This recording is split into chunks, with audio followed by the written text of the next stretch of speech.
Logo também estará dessa tribuna fazendo uma palestra aos irmãos, trazendo a mensagem evangélica de amor, de fraternidade a todos os corações. Santo anjo do Senhor, meu zeloso guardador, se a ti a confiou a piedade divina que sempre me rege, guarda, governa e ilumina. Santo anjo da guarda, meu poderoso protetor, guardai-me sempre na paz de vosso amor. Dos perigos livrai-me, do mal libertai-me. Consolai e consolai-me as angústias.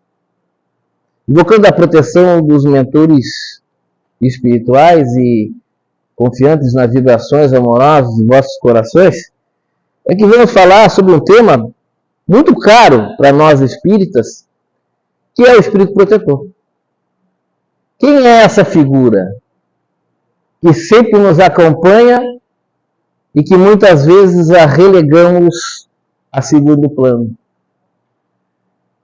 Quando muitas vezes nos sentimos sozinhos e Ele está do nosso lado. Mas preferimos estar com os nossos problemas, com as nossas raivas, com os nossos sentimentos menos sãos. A felicidade, dá para escutar melhor? Alô, tá, somzinho talvez. Eu vou falar mais alto. A felicidade, meus irmãos, ela é construída por nós, mas nós todos temos o amparo da espiritualidade.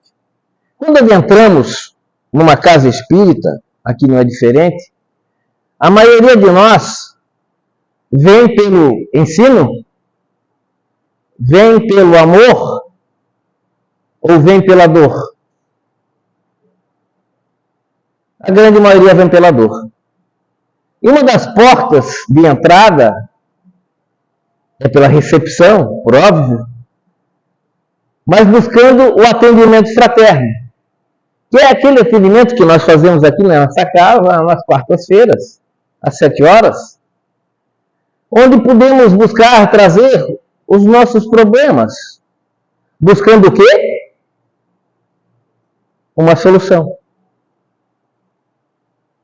Uma solução para aqueles problemas que nos afligem no nosso dia a dia, seja do ponto de vista físico ou espiritual, de dores que levamos conosco. A casa consegue oportunizar a solução dos nossos problemas? Primeira coisa que no atendimento fraterno nós buscamos fazer é o acolhimento. Acolher, meus irmãos, é escutar. É ouvir o irmão necessitado. É deixar o irmão, não sem julgamentos, mas ouvi-lo, as suas angústias, os seus problemas, as suas inquietudes. Buscar dar-lhe, também nesse momento, alguma palavra de consolo, de esperança, de força. Encaminhar-lhe na orientação do Evangelho no lar, que ajuda na sua recuperação. Em trabalhos da casa, como a explanação do Evangelho, como na fluidoterapia, como assistir às palestras, porque em cada um desses momentos a espiritualidade superior está trabalhando. Aliás, agradecemos a espiritualidade superior que tem nos apoiado durante todo este ano nessa casa. O trabalho incansável dos bons espíritos, daqueles que trabalham com Jesus, para ajudar não apenas nós encarnados aqui, mas a uma pleiade de espíritos desencarnados que precisam da luz. E esses irmãos buscam nesses trabalhos dar a sua contribuição. O principal objetivo dos nossos trabalhos é com que o irmão esteja reequilibrado.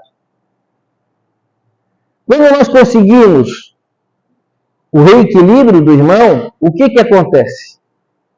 O irmão muda a sua sintonia.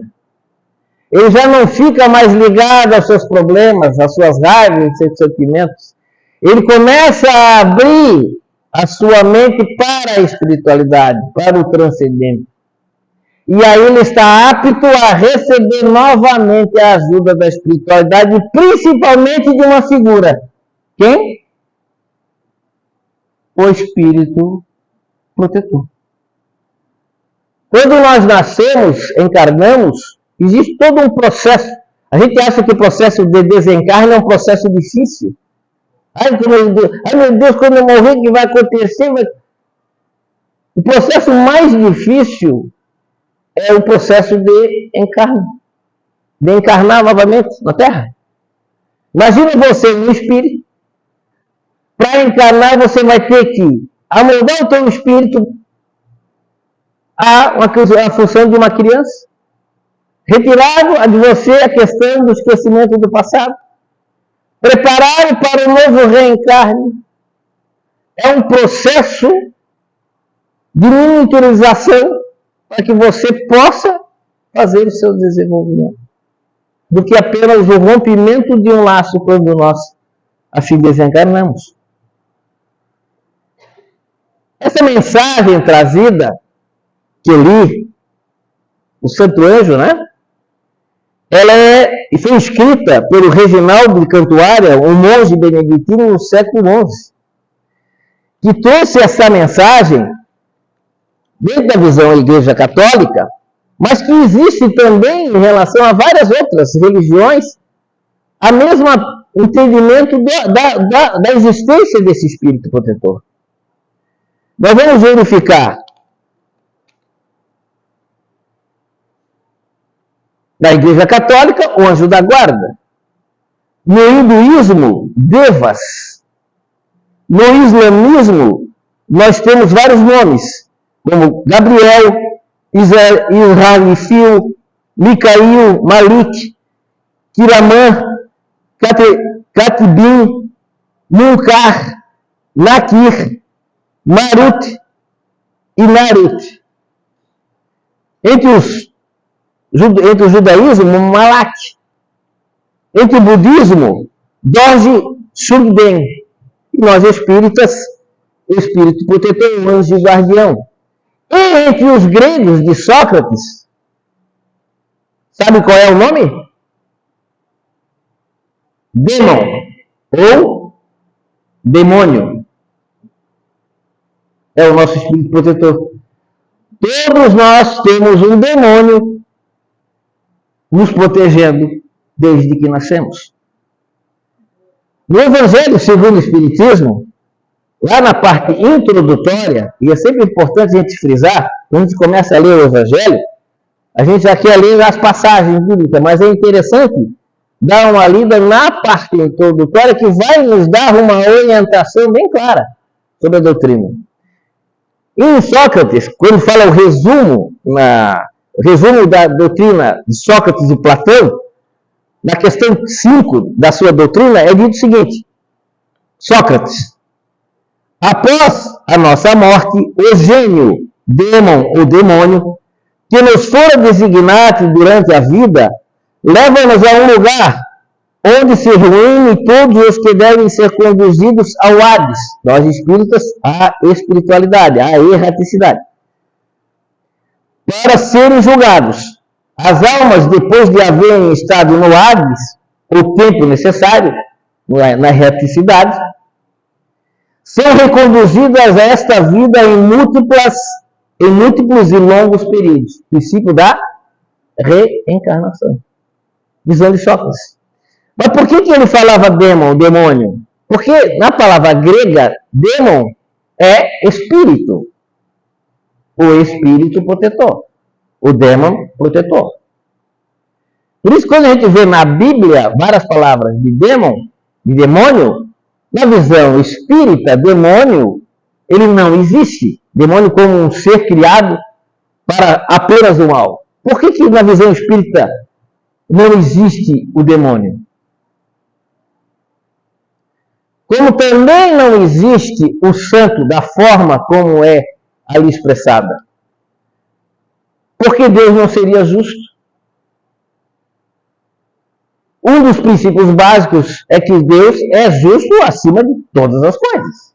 Ele não pode ter uma qualidade a meio pau. Ele não pode ter uma qualidade razoável. Ora, se ele cria a mim como um anjo, por que ela tem que passar uma encarnação para ver se vai para o inferno ou para o céu? Qual é a justiça disso? E o demônio? O demônio era um anjo que decaiu. Se decaiu é porque Deus falhou. E Deus falha? Então, também não tem lógica. Se nós acreditarmos na existência do demônio, do espírito ruim, Deus falhou na sua ação. Então, na realidade, meus irmãos, o demônio ou o espírito ruim somos muitas vezes nós próprios. Aliás, se nós desencarnássemos agora, qualquer um de nós, poderíamos ser confundidos com o demônio? Não, Alexandre, eu sou ruim, mas nem tanto, né? Para ser confundido com o demônio, assim, ruim, assim também não sou, né? Será que não? Será que se nós chegássemos em casa, o ladrão entrasse, matasse a nossa mulher, matasse o nosso filho, matasse o nosso papagaio e o nosso cachorro, e depois não matasse, e eu visse ele sentado aqui no centro espírita, eu no espírito, iria na paz do Senhor ou eu no pescoço dele? Muitas vezes, os espíritos, que a gente chama obsessores, vêm e dizem numa reunião mediúnica, quando a gente está em busca da ajuda em Simão, por estar perseguindo, por exemplo, a nossa irmã Roberta, aí você vê, vocês não conhecem a Roberta. Está ali coordenando a palestra, mas ela me feriu, ela me prejudicou. Porque em vidas, às vezes, pretéritas, nós cometemos atos que nós, muitas vezes, vamos nos arrepender. E aí a vida vai nos oportunizar a nossa melhora, a nossa condição de evolução. E muitas vezes conversamos com esse irmão para dizer que o ódio com que ele estava não lhe fazia bem. Porque continuava um ciclo vicioso e não oportunizava esse irmão a sua evolução. Assim como o anjo, meus irmãos, é aquele espírito, para a visão espírita, que trabalhou seus egos na sua encarnação, foi melhorando. Nós hoje somos uma melhor versão do que já fomos anteriormente. Nós buscamos a nossa evolução. Vamos ser mais felizes, mais rápido ou menos rápido, conforme a nossa própria ação. Não conforme os outros, mas conforme nós. Por isso a visão da nossa própria evolução, ela depende de nós mesmos. E esses espíritos, os anjos da guarda, o espírito protetor, é o espírito mais evoluído, que vem buscar nos ajudar a voltarmos a um caminho que nós traçamos quando nós encarnamos. Todos nós temos um tempo de vida curto. Vamos ver, vou fazer 60 anos agora em janeiro. Como o tempo passou? A gente não lembra de coisas de criança. O tempo ele é muito rápido. A gente vai fazer lembrança, meu Deus, já passou tudo isso. Mas ele é rápido, é uma passagem. Então nós temos uma encarnação que busca a nossa melhoria. E não guardarmos, e por isso não devemos guardar ódios, rancores no nosso coração. Quanto mais nós nos livrarmos disso, mais protegidos pela espiritualidade estaremos. É isso que é a função do Espírito Protetor. Nos ajudar a tirar essas amarras, essas correntes que são sobre o nosso corpo, porque nós andamos acorrentados dos nossos ódios, dos nossos rancores, das nossas raivas, dos nossos sentimentos negativos. Porque o amor apaga tudo, meus irmãos. Vamos dar um exemplo. Quem é mãe aqui? Nós temos algumas mães, né? A gente ama os nossos filhos? Muito bem. Quando nós desencarnarmos, gostaríamos da espiritualidade de poder ajudar o nosso filho? Olha, o filho está passando uma dificuldade, posso ajudar? Gostaríamos ou não? Gostaríamos? Quando ele desencarnar o nosso filho, gostaríamos de ajudá-lo nesse desencarne, de oportunizá-lo, que ele possa, né, ou como nós, quando desencarnamos, gostaríamos de nossa mãe estivesse conosco para nos ajudar a essa mudança do mundo terreno para o mundo espiritual? Não gostaríamos?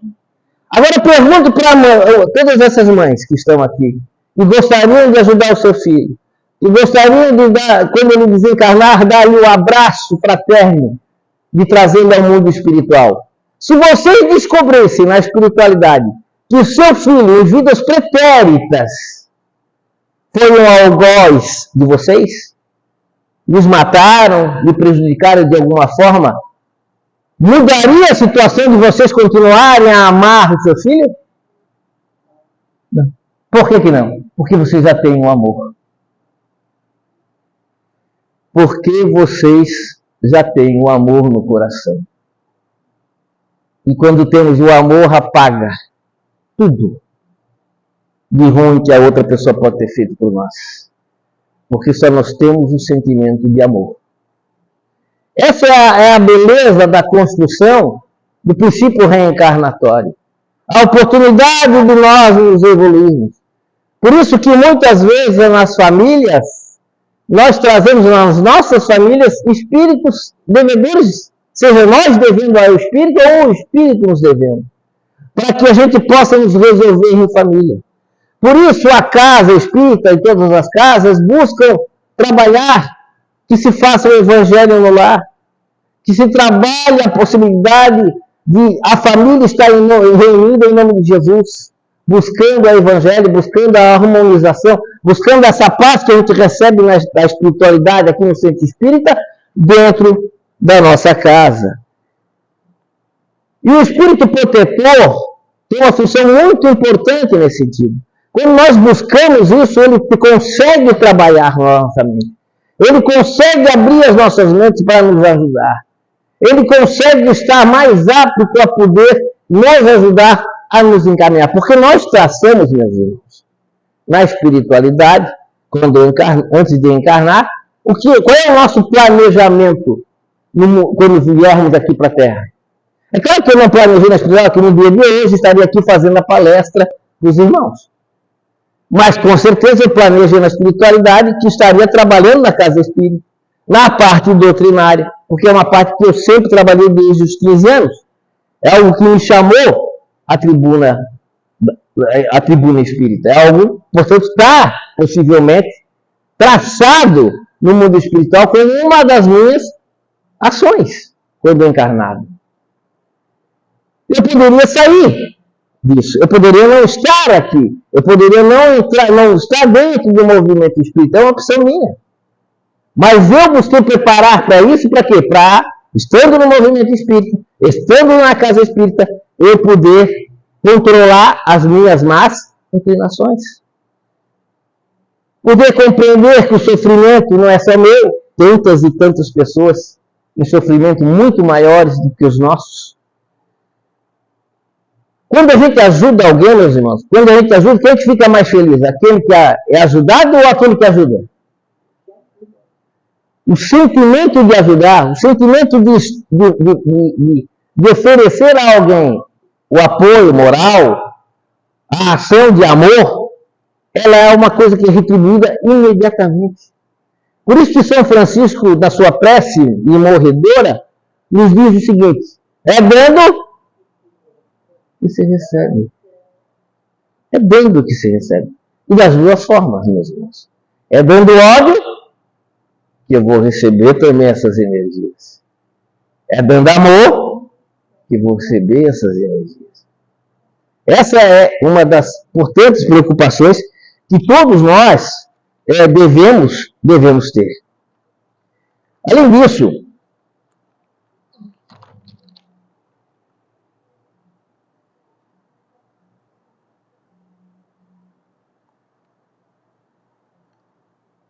no livro do Evangelho ainda, pedido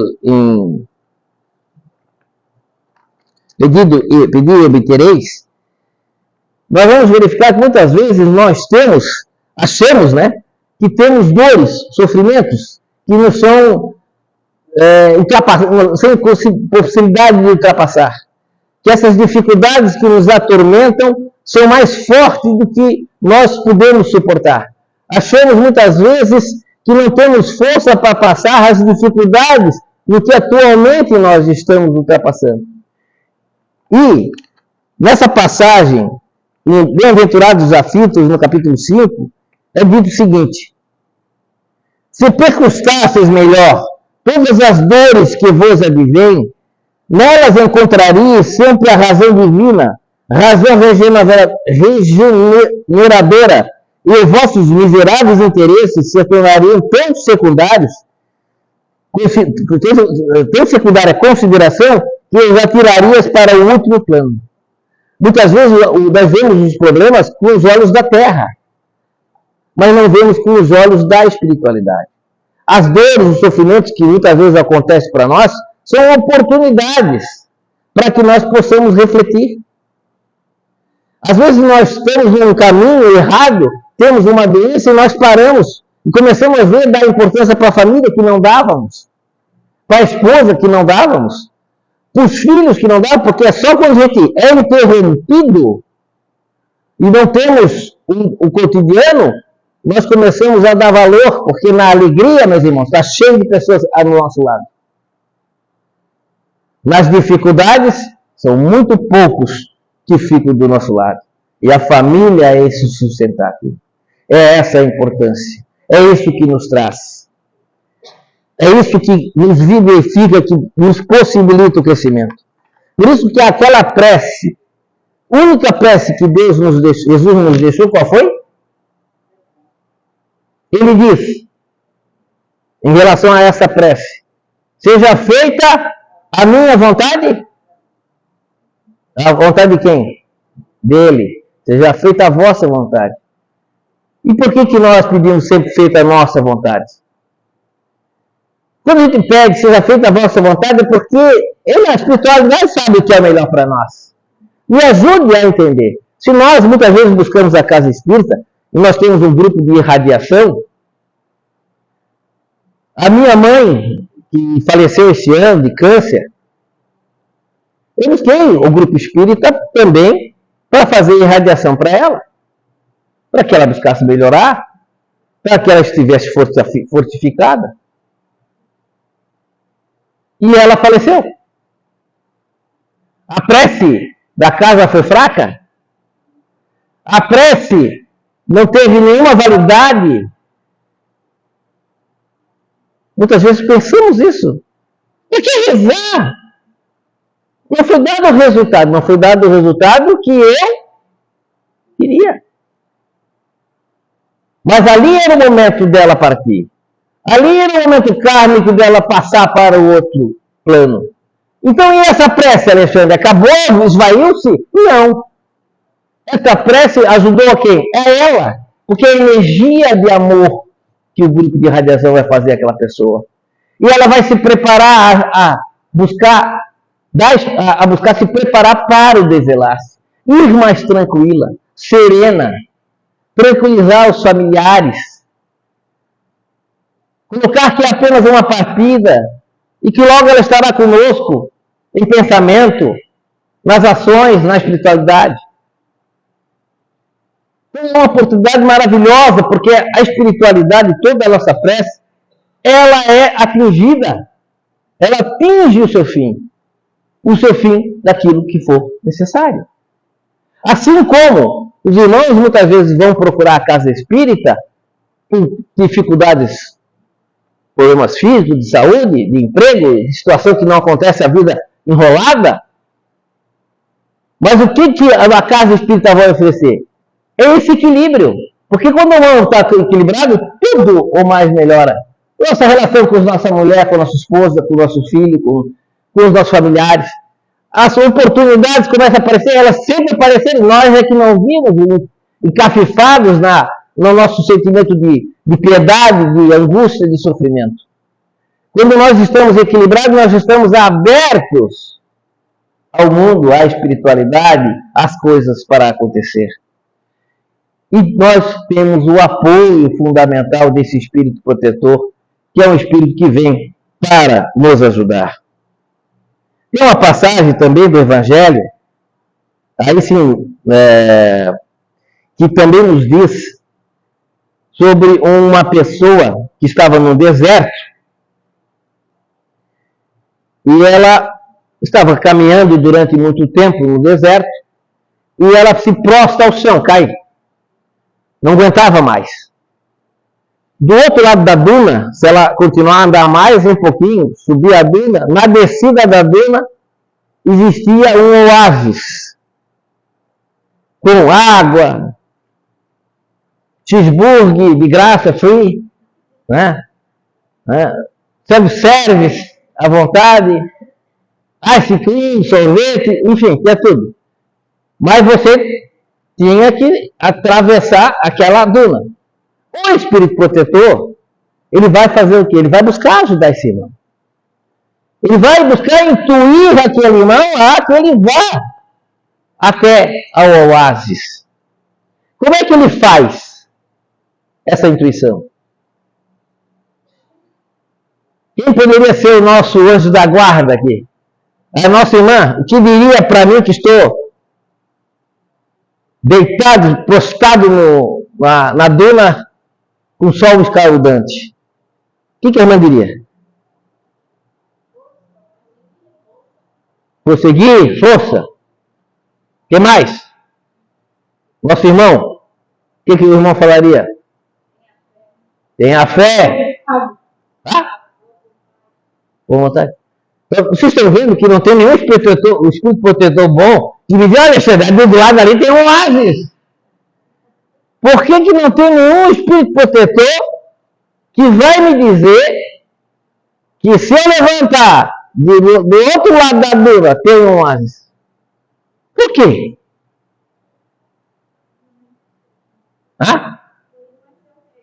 Não é o seu mérito. O espírito protetor não vai ele busca nos guiar, mas não nos conduzir. A função dele é nos incentivar a entrarmos no nosso caminho, que nós traçamos na espiritualidade. Se eu desviei da doutrina espírita, sair do caminho, ele vai tentar com que eu volte, seja na palestra, depois preparar e voltar. Se eu, em relação à minha esposa, desviei o caminho, ele vai tentar colocar. Se eu não quis ser filho, ele vai buscar que o meu filho venha ser uma adoção futura. Ele vai buscar arrumar o caminho para que eu possa, se não cumprir integralmente aquilo que me planejei na espiritualidade, eu possa buscar cumprir. Para que quando eu desencarne e volte para a espiritualidade, eu possa voltar, olha, eu fiz bastante coisa daquilo que eu tinha me comprometido. Vejam a alegria da espiritualidade se eu voltar e ser recebido pela minha mãe com um sorriso, dizendo, filho, você conseguiu dar passos importantes na tua encarnação. Ouvi a cara de tristeza da minha mãe, me acolhendo como um coitado, como um miserável e necessitado, para buscar ser conduzido a um pouco de luz. A gente prefere que a nossa mãe fique feliz, nos recebendo com sorrisos, pelo trabalhador que volta à casa espiritual, ou entristecida pelo sofrimento, pela dor com que nós nos apresentaremos para ela. Então, esse compromisso, meus irmãos, é nosso. E essa é uma função muito grande e importante desse espírito protetor, deste irmão, que quer nos ajudar, que quer contribuir conosco, e que basta nós querermos, porque ele vai dizer, tem fé, caminha, Você vai conseguir. Você tem condições.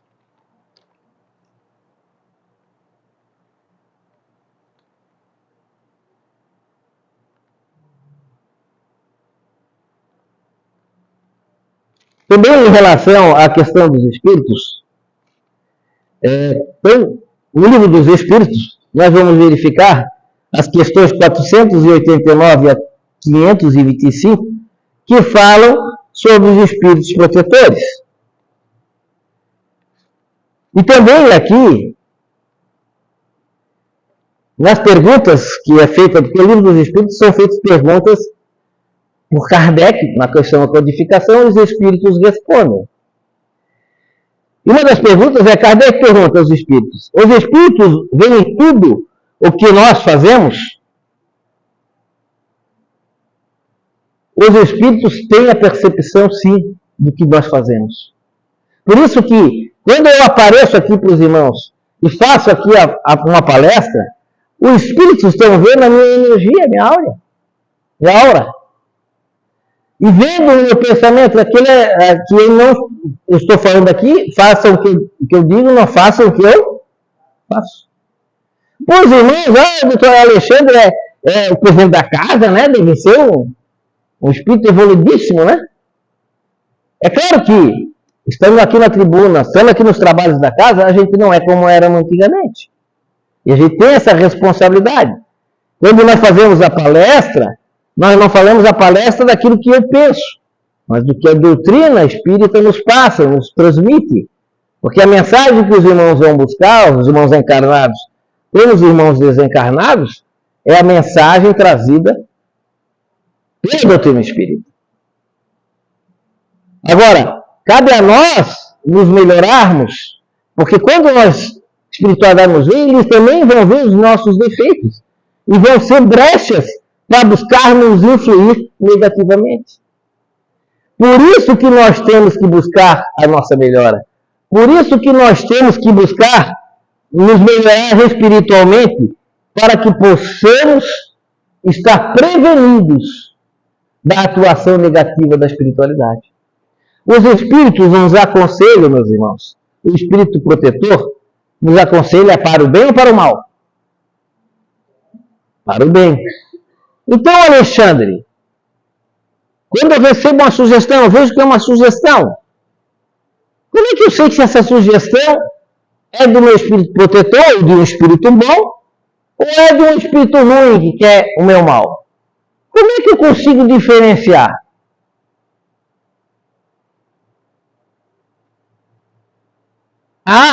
Ele na minha sugestão diz, eu sou espírito bom. Será? Os espíritos respondem a Kardec. Analise o caso. Os espíritos bons, só para o bem, aconselham. Cabe a nós discernir. Se eu chego em casa hoje, depois do trabalho aqui na casa, depois do meu trabalho no dia a dia, e a minha esposa não está pronta ainda a comida, meu Deus do céu! A comida não está pronta? Eu trabalhei o dia inteiro, eu busquei dar o sustento da casa, eu busquei isso, busquei aquilo. Isso é uma sugestão de espírito bom? Fazer essas queixas? Porque eu trabalho. Eu busquei trazer o dinheiro para poder comprar comida. Isso me dá o direito de buscar essas exigências? Não. A compreensão, o amor, a fraternidade, a relação, o respeito, onde ficam? Então o espírito bom vai me aconselhar. Não tem problema, querida, vamos juntos fazer. Porque também a colaboração é importante dos dois. A cumplicidade na relação, o respeito. Não apenas, muitas vezes nós vamos ver no dia a dia, a violência, seja ela física ou moral, mas a moral é tão ruim quanto a física. As agressões com relação aos nossos filhos, da mesma forma. Porque os nossos filhos muitas vezes nos perturbam.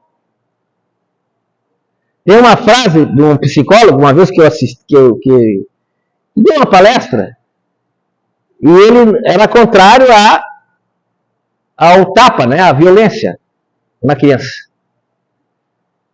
Aí eu perguntei, olha, mas e se a criança realmente fica pertinente, irritante, etc, etc? Ele disse, você quer dar um tapa, é isso? Dê. Pode dar. Mas não dê agora. Não dê imediatamente a ação do menino. Diga para ele, depois amanhã eu vou te dar o tapa. Por causa disso. Chega no dia seguinte, tu chama ele. Tá vendo aqui o Nicolas, meu filho? No dia de ontem, nós estávamos no supermercado. Quando de repente você viu um chocolate e quis comprar e não era a hora de comprar, que nós já tínhamos comprado doce. E você, impertinente, fez 2 gritos. Ah, eu quero.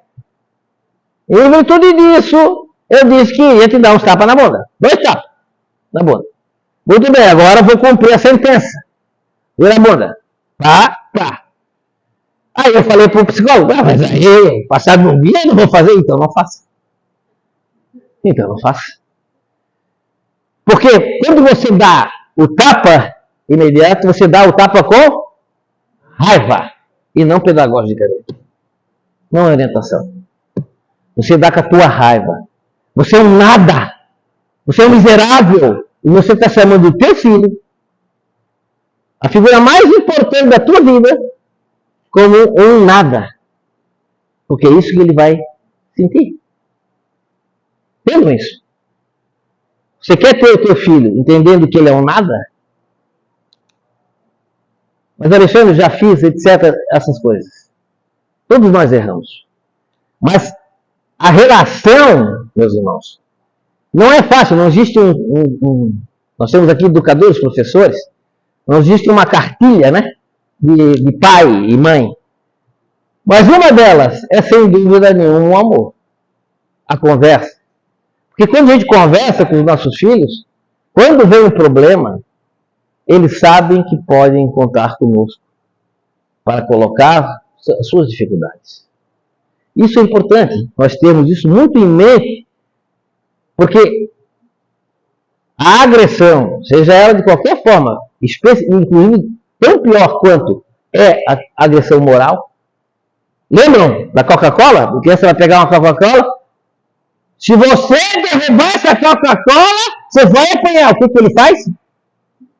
A criança faz imediatamente, ele derruba a Coca-Cola. Por quê? Isso é psicológico. E quando o pai, a mãe já fala, você vai derrubar o copo, ele diz, eu vou derrubar o copo. E ele vai lá e derruba.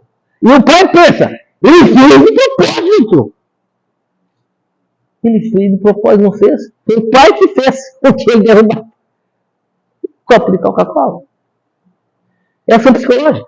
Uma criança está no precipício, sentada, aqui no precipício. Eu vejo uma criança de 5, 6 anos, meu filho.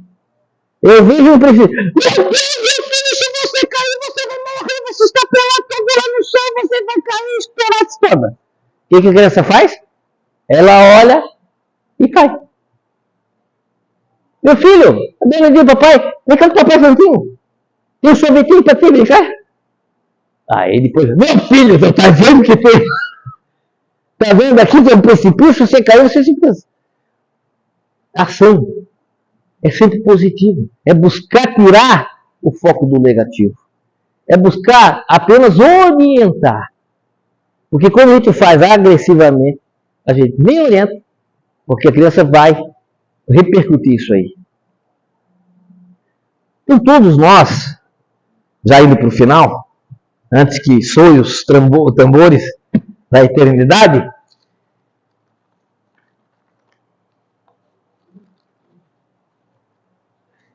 todos nós, com o passar do tempo, vamos ser luzes, vamos buscar a nossa evolução, seremos anjos. E eu termino então com um lindo texto, que poderia ser cantado, infelizmente não sou cantor, mas é do grupo Acorde, que é Anjos. Qual de nós não tem nenhum defeito? Qual de nós não tem uma virtude? Precisamos só achar um jeito de suavizar o lado rude. Vamos ajudar-nos mutuamente e somar as nossas qualidades para fazer um mundo diferente e tirar a força da maldade. Um dia todos nós seremos anjos. Vamos trabalhar e acreditar. E no futuro nós seremos anjos. No planeta onde é amor, unicamente o amor há de reinar. A felicidade só começa quando cessam as desigualdades, quando todos compartilham sonhos e não usam mal a liberdade. O Mestre falou, sede perfeitos, e nos ensinou esta lição, que somente o amor será eterno, nele está a nossa salvação. Um dia todos nós seremos anjos. Vamos trabalhar e acreditar, e no futuro nós seremos anjos, no planeta onde o amor, unicamente o amor, há de reinar. Que a paz de Jesus esteja e permaneça conosco.